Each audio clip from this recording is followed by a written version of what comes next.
maka akan terjadi gumpalan seperti ini ya. Jika seperti ini, jika bedengan ini lembab, maka jamur dan bakteri akan berkembang biak. Situasi akan diperparah jika jamur. Rata-rata cabai tanpa memakai mulsa akan memiliki batang yang pendek.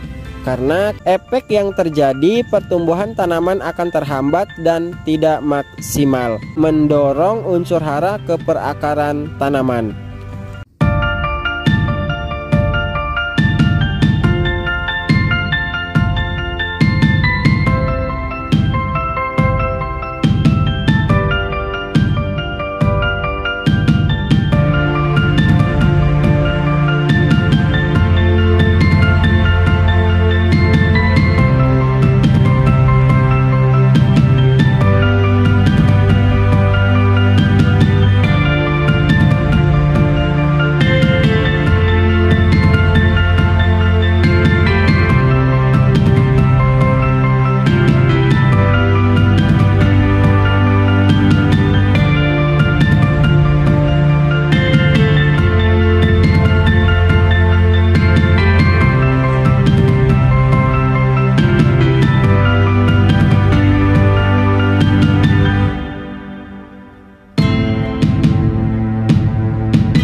Assalamualaikum warahmatullahi wabarakatuh. Halo kawan, ketemu lagi di channel tempat berbagi pengalaman dan pengetahuan sekitar tanaman buah dan sayuran dengan perawatan mudah, murah, dan cepat berbuah. Sekarang hari Minggu tanggal 11 Maret tahun 2023. Hari ini cabai tanpa mulsa ini tepat di usia 141 hari setelah tanam. Kurang lebih sudah 5 bulan ya. Kalau tidak salah saya melakukan pindah tanam hari Sabtu tanggal 22 Oktober tahun 2022. Untuk lebih jelas waktu dan tanggalnya bisa kalian simak videonya saat pindah tanam cabai tanpa mulsa ini di link ini ya.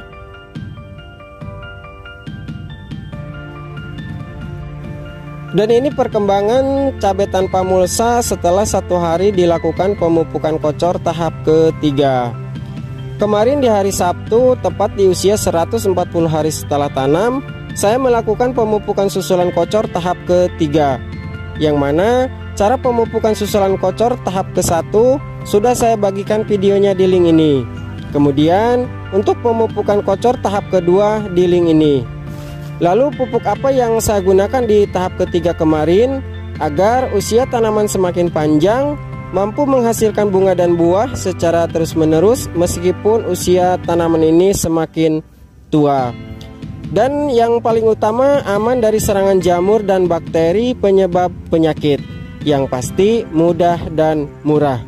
Sebelum lanjut, yuk saksikan dulu cuplikan berikut ini.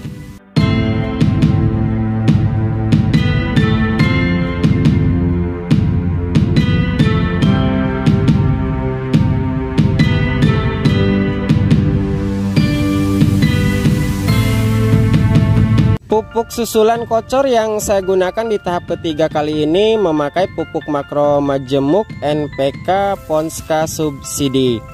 Unsur hara pada pupuk Ponska subsidi ini terbilang lengkap ya. Selain itu, pupuk NPK Ponska subsidi ini sangat tepat diaplikasikan dan bisa menjadi pilihan di musim hujan.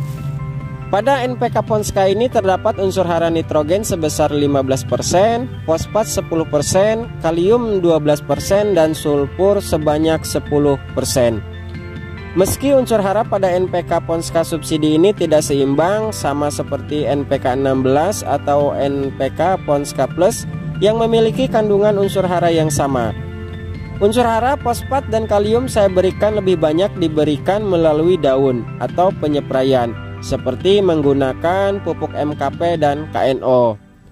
Karena cara yang saya lakukan lebih efektif untuk meminimalisir timbulnya penyebaran jamur dan bakteri penyebab penyakit.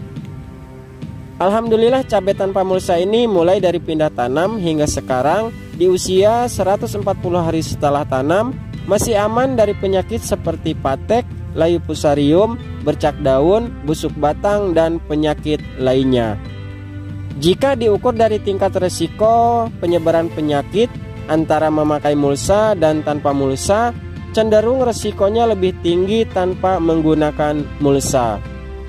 Karena jika curah hujan tinggi, resiko tanpa memakai mulsa bedengan akan basah kuyup ya. Terjadi tingkat kelembaban yang sangat tinggi. Ditambah saluran tergenang air hingga ke atas bedengan. Itulah sebabnya bedengan ini sengaja saya tinggikan ya. Jika bedengan ini lembab, maka jamur dan bakteri akan berkembang biak.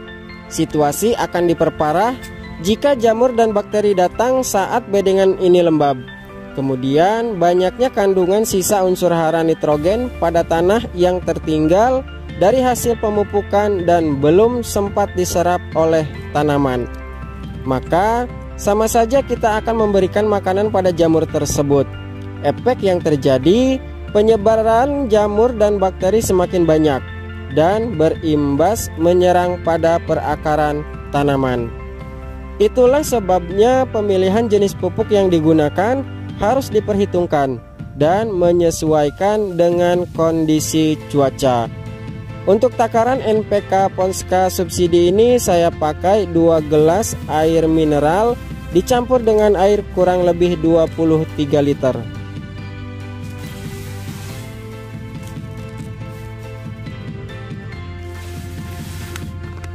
Selain NPK Ponska subsidi, saya tambahkan asam humat ya. Asam humat ini selalu saya pakai ketika melakukan pemupukan kocor. Satu hal yang harus kalian ketahui bahwa rata-rata cabai tanpa memakai mulsa akan memiliki batang yang pendek.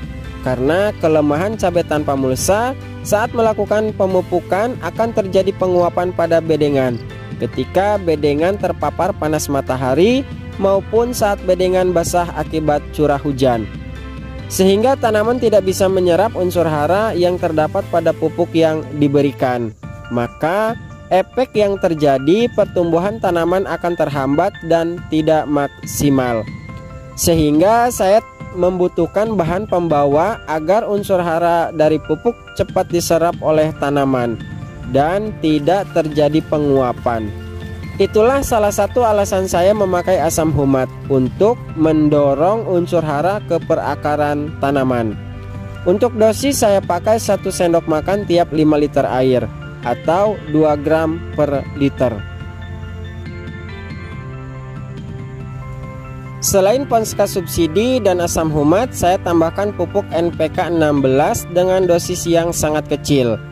NPK 16 saya butuhkan terfokus kepada tanaman yang pertumbuhannya tertinggal dan masih belajar berbunga, agar bisa mengejar pertumbuhan tanaman yang sudah tinggi dan berbuah.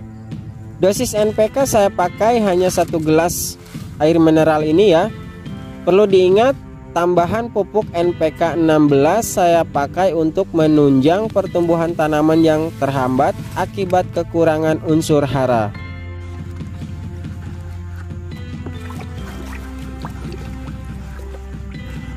Jika asam humat langsung dicampur dengan air, maka akan terjadi gumpalan seperti ini ya. Jika seperti ini, harus diremas dengan tangan agar hancur dan larut dengan air. Saya sarankan pencampuran asam humat lebih baik lakukan seperti cara pemupukan tahap kedua. Kemudian untuk dosis kocor saya berikan kurang lebih 200 ml per tanaman. Dosis NPK saya naikkan menyesuaikan dengan usia tanaman ya. Tapi takaran air dan dosis kocor per tanaman tetap sama.